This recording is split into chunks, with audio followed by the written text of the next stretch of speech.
Hello, my name's Ernest Ike. I'm the founder of Shandoka Electric Motorcycles and the inventor of the modular electric motorcycle. Today I want to talk about battery capacity, and I've got next to me a 72 volt 50 amp hour lithium battery. This is the battery pack that we're going to be using in the trikes that come to us.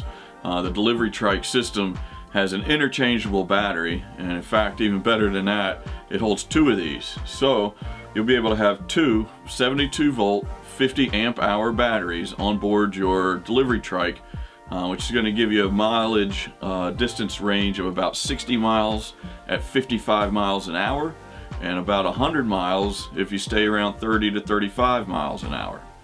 Now, those are pretty impressive numbers, but what I want to tell you about to kind of help you understand what that means in time is I want to take you back to 2011 when I invented the first design for the modular motorcycle system, and this was one of my battery packs.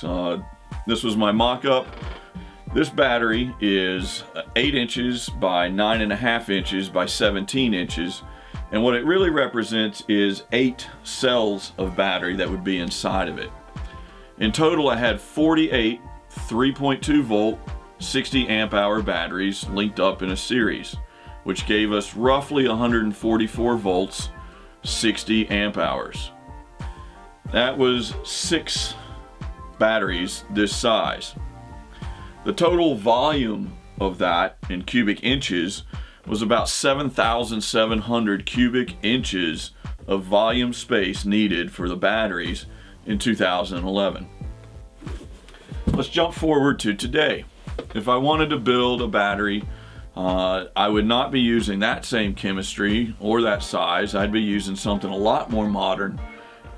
So inside of this steel case, we've got a setup of modern lithium ion batteries. Inside are a lot of smaller pouch batteries that add up to give us our 72 volt 50 amp hour rating.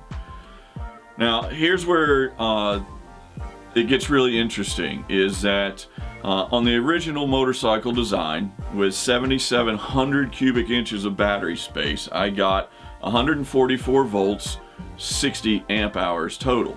So when you link batteries together in a series, the total amperage stays the same, your voltage increases.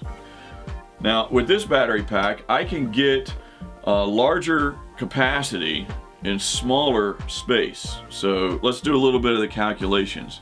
This is a 72 volt 50 amp hour battery. It's about 8 inches by 6 inches by 16 inches. So an inch shorter, 2.5 inches shallower, almost 3.5 inches shallower actually. The volumetric space of this single unit is 768 cubic inches compared to 1,292 cubic inches. Multiply this times 6 to get our total battery capacity that I needed to get the 144 volts, and we were at 7,700 cubic inches versus adding these batteries up 3,072 cubic inches, so less than half the total volume for the same voltage and greater battery capacity. So to take these 72 volt 50 amp hour batteries and get that same relative battery capacity, we're going to take 4 of these, but we're going to link them into pairs in series, which will get us our 144 volts, and then we're going to link those series pairs again in parallel to give us our combined battery pack on the modular system. So for our base entry level unit, we're going to be able to do 100 amp hours at 144 volts with only 3,000 cubic inches of space, essentially, compared to almost 7,500 cubic inches of space with the older battery chemistry from 8 years ago. I want you to then take that progress and look at what you think might happen in the next 5 to 10 years. We've cut the battery size in half while increasing its capacity from 60 amp hours to 100 amp hours. In another 5 years, what do you think we're going to be able to do?